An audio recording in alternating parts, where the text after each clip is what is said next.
Hi guys, Namaste. This is Arshid Agrawal. Thanks for tuning into AI Probably. If you haven't subscribed to the channel yet, please do that and also hit the bell icon to get the notifications about the latest updates from AI Probably. The series that this module belongs to is Data Science and Machine Learning series, and these are the topics for this module. First, we'll be seeing how neural networks act like a black box. Then we'll move forward to see what actually happens inside a neural network. Thereafter, we'll dive into an introduction of SHAP values which help us opening this particular black box. Then how to install SHAP, what functions or attributes, that is, explainers and graphs does it provide, and in the end, we'll be practically seeing how to calculate the SHAP values and how to plot those values on various kind of problems like regression, classification, and all these problems are gonna be real life problems. So after completing this module, you guys will be able to understand how neural networks work internally, understand what SHAP values are and why are they important in both deep learning and machine learning, determine SHAP values for regression, that is we are using linear regressor and XGBoost model in this particular module, in classification problems, and we are gonna be using random forest, stochastic gradient descent, support vector classifiers and multi-layer perceptron models in this module, and also a custom deep model which is for MNIST dataset, and you guys will also be able to plot those SHAP values. So let's get started with how neural networks act as a black box. So let's understand this with a real life scenario. Suppose you were given a task to create a neural network that is on the basis of past records, salary, income source, and some other features is used to predict whether a bank should lend a loan to a person or not. And being an excellent data scientist that you are and a deep learning engineer, you develop a model that, let's say, has high F1 accuracy. And since the model was trained on the real world and a large amount of data was available to you, the model is not ready to be deployed. But one day, a person comes to the bank and asks on what particular basis his loan application got rejected. What would you tell him? Undoubtedly, the model you designed is very efficient, yet it is sophisticated.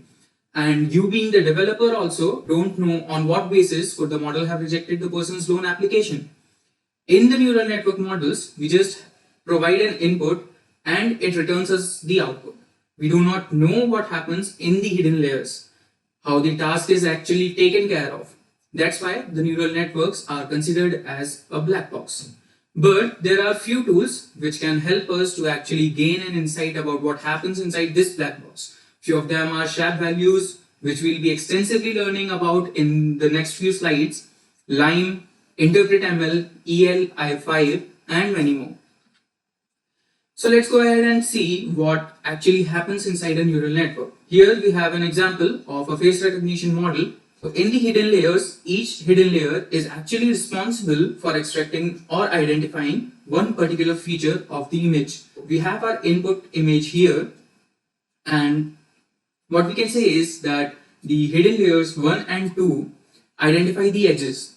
As we move on to the next hidden layers, the features to identify become more complex, like hidden layers 3 and 4 identify few facial features like eyes, nose, ears, etc.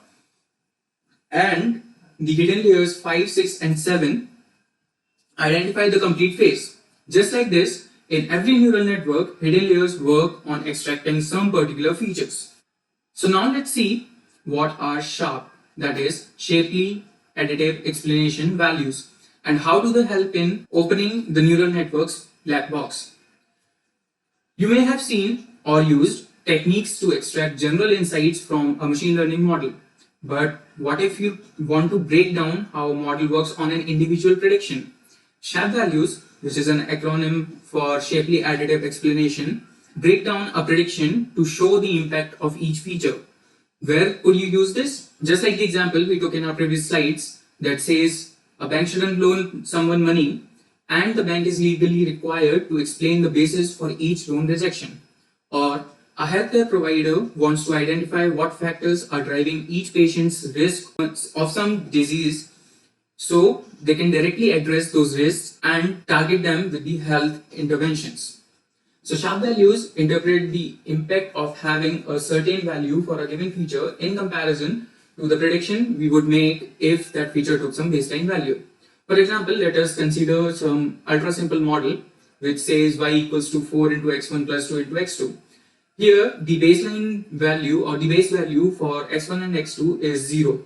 But if x1 takes the value 2 instead of a baseline value 0, then the Sharpe value for x1 would be 4 because it would be 4 times twice. So 4 times 2 means 8. The Sharpe value of this particular model was pretty easy to calculate, but these are harder to calculate with the sophisticated models we use in practice. But still, through some algorithmic cleverness, Sharpe values allow us to decompose any prediction into the sum of effects of each feature value, yielding a graph like the graph we have shown.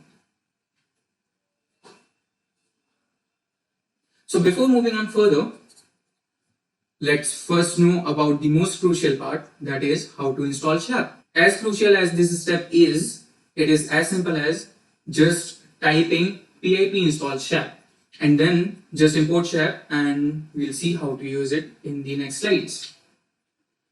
Now we know that what Sharpe values are and how are they calculated, but to determine Sharpe using Sharpe package, we have to follow this particular syntax.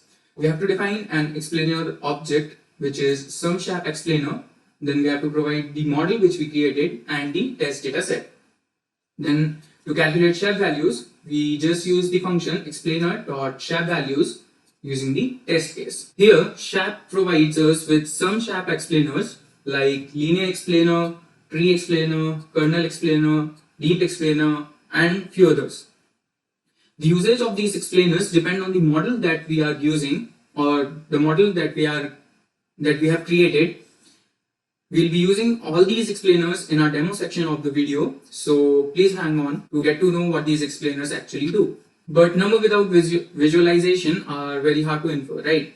So therefore, Sharpe also provides few plotting functions like summary plot, force plot, image plot, and many others. So summary plot, which is used to see feature dependence of features in all the test set examples, while force plot see feature dependence of features on a single example of the test set only.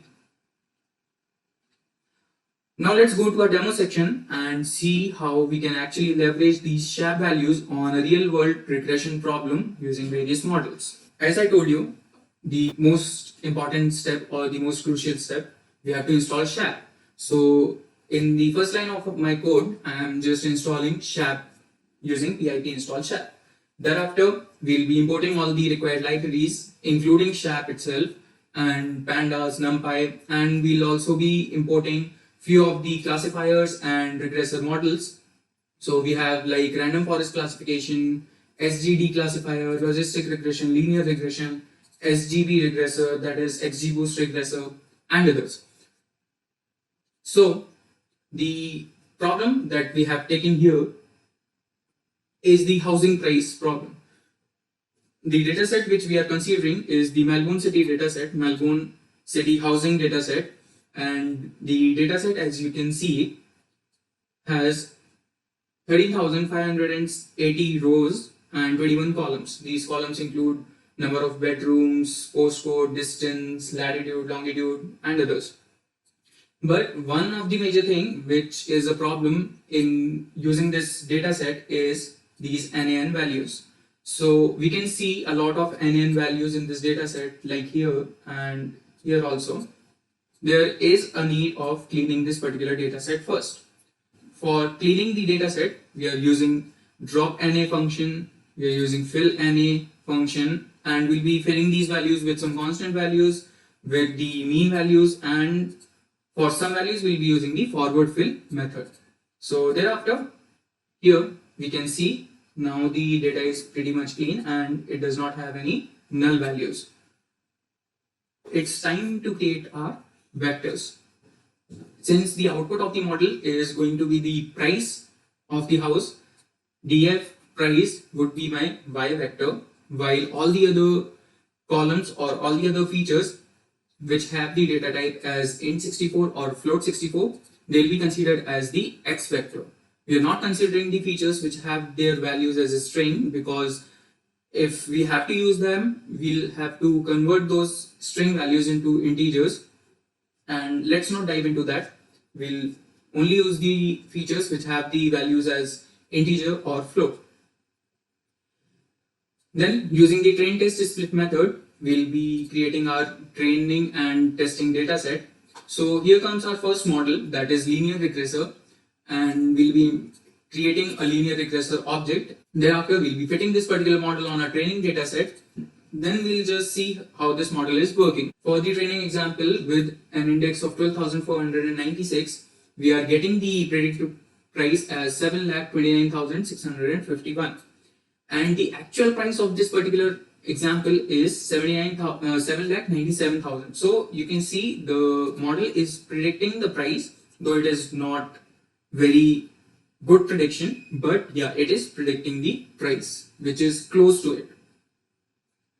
Then, since it is a linear regression model, we have to calculate the accuracy of this particular model, or we have to evaluate this particular model. So for the evaluation task, we are using the R2 score of the sklearn library, and the R2 score of this particular model, that is the linear regressor model, is coming out to be 0.59, that is 59%, which is obviously not good.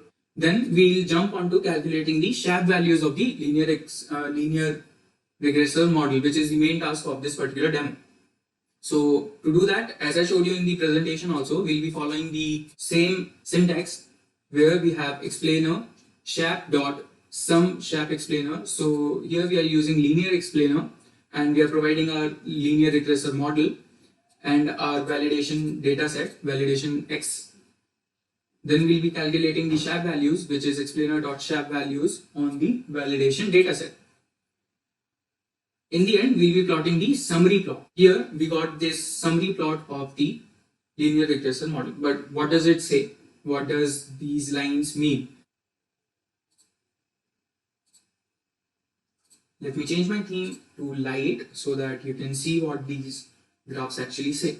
So, as I told you, summary plots are used to see the feature dependence of each feature on the output for all the examples in the test data set. So here we can see that on the x-axis we have the model output value itself, and on the y-axis we have various features like distance, room, bathroom, year built, latitude, car, postcode, and everything else.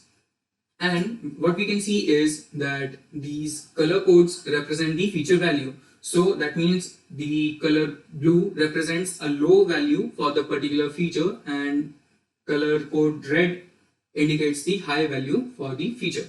Coming to the first feature, that is distance, we can see that all these red values, or we can see the high values of distance represent, or they lead to the negative impact on the output. So that means higher would be the distance, lower would be the price of the house, while lower would be the distance, which is indicated by blue color, it has a positive impact on the housing price or the model output. So lesser would be the distance, higher would be the price of the house. Then we have rooms. So more the number of rooms, more would be the price. That is obvious. And lesser the number of rooms, lesser the price of the house. Then same goes with the bathrooms. Likewise, this goes on. And also one thing what we can see is that the dependence of the features is in the decreasing order. What we can say is that distance is affecting the model output in the highest way possible, then rooms, number of rooms, then number of bathrooms, then the year built, then the latitude. So the dependence here, which is shown to us in this particular summary plot, is in the decreasing order. Let's move on to our second model, which is XGBoost regressor, and we'll be creating an object of XGBoost regressor again. And one thing about XGBoost regressor is that it requires the standard data set, or it requires the standardized data set to be fit to. So therefore, we'll be importing standard scaler from sklearn library, and we'll be scaling our data set, which is both the training and the validation data set. We'll be standardizing them so that we can make the mean of the data equals to 0 and the standard deviation of the data equals to 1. And after that, we'll be fitting the XGBoost regressor model on the training dataset. Then again, we'll be predicting a value so that we can calculate the R2 score. So the R2 score of XGBoost regressor is 75%, which is really better, really very better as compared to linear regressor, which was 59%. Then we can see the predicted value for the first example or the first row in the training dataset is 24,17,999, while the actual value is 24,50,000. So we only have a difference of 9,000 here, while we were having a difference of around 70,000 here.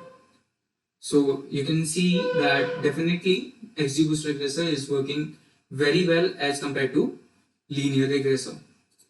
Then we'll be plotting the SHAP values here also using the same method. Nothing is changed except we'll be using a tree explainer because linear explainer does not support XGBoost model. Therefore, we'll have to use tree explainer.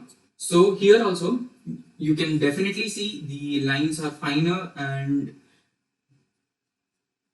as compared to this, we are getting kind of continuous graphs here. Actually, they are not continuous; they are just dots merged together very closely. But yeah, this looks a little bit stretched, and we are getting a comparatively better idea about the features from this particular graph rather than this particular one. Now we just now saw SHAP values on a regression problem. Now we'll be taking a real life classification problem and we'll be calculating SHAP values. So folks, the video ends here. So if you're new to this channel, please subscribe and hit that bell icon for notifications. Thank you.